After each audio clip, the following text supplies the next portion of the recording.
Cable T V രംഗത്തെ സാങ്കേതിക മാറ്റങ്ങളെക്കുറിച്ചും നടപ്പിലാക്കേണ്ട പുതുമകളെക്കുറിച്ചും ചർച്ച ചെയ്ത സാറ്റ് കേബിൾ സിംബോസിയം പുതിയ അനുഭവമായി മാറി. ആവിഷ്കാർ മീഡിയ ഡൽഹിയിലെ ലളിത് ഹോട്ടലിലാണ് ഈ പരിപാടി സംഘടിപ്പിച്ചത്. വാർത്താവിതരണ മന്ത്രാലയത്തിലെ telecom regulatory authority of India ട്രായിയുടെ ഉന്നതർ ഉൾപ്പെടെ വിവിധ സെഷനുകളിലായി 14 പ്രഗത്ഭർ വിവിധ വിഷയങ്ങൾ അവതരിപ്പിച്ചു. മാറ്റങ്ങൾ ഉൾക്കൊള്ളുന്നതിനും നടപ്പിലാക്കുന്നതിനും CAയും KCCLും നടത്തിവരുന്ന സേവനം അഭിനന്ദനാർഹമാണെന്ന് വാർത്താവിതരണ മന്ത്രാലയത്തിലെ ജോയിന്റ് സെക്രട്ടറി ജയ പറഞ്ഞു. കേബിൾ TV ഓപ്പറേറ്റേഴ്സ് അസോസിയേഷനെയും KCCLനെയും അഭിനന്ദിച്ചുകൊണ്ടാണ് മിക്കവരും സംസാരിച്ചത്. ഡിജിറ്റലൈസേഷൻ ആവശ്യകതയും സൗകര്യവും മനസ്സിലാക്കിയാണ് രാജ്യത്ത് COയും KCCLും പ്രവർത്തിക്കുന്നതെന്ന് minister for information under secretary advisor Yogendrapal പറഞ്ഞു.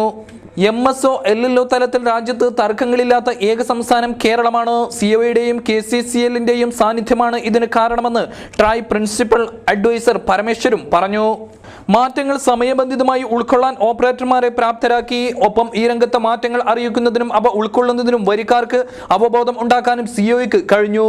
ഇത്തരം പ്ലാറ്റ്ഫോം മറ്റു സംസ്ഥാനങ്ങളിൽ ഇല്ലാതെ പോയതാണ് അവരെ പുറകിലാക്കിയതെന്നും അഭിപ്രായപ്പെട്ടു. നിലവിൽ ബ്രോഡ്കാസ്റ്റർ MSO LLO ബന്ധം അത്ര സൗകര്യമല്ല.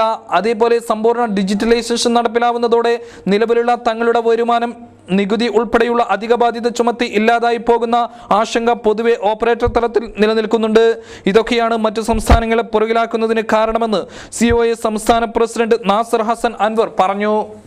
100ഓളം ജനപ്രിയ ചാനലുകൾ അനലോഗിൽ നൽകി പരമാവധി 200 രൂപ മാത്രം മാസവരിസംഖ്യ ഈടാക്കിയാണ് DTH പ്രസ്ഥാനത്തോട് കേരളത്തിലെ ചെറുകിട ഓപ്പറേറ്റർമാർ മത്സരിച്ചത്. ഈ ആനുകൂല്യം മുഴുവൻ വരിക്കാർക്ക് നൽകിയാണ് പിടിച്ചു നിന്നത്.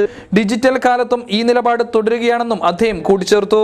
When we were giving the cable TV network is giving about 100 channels like that, you know, the analog system with all the necessary channels with the for the 200 rupees. So when they compare with the DTH rate and all, it was higher outside.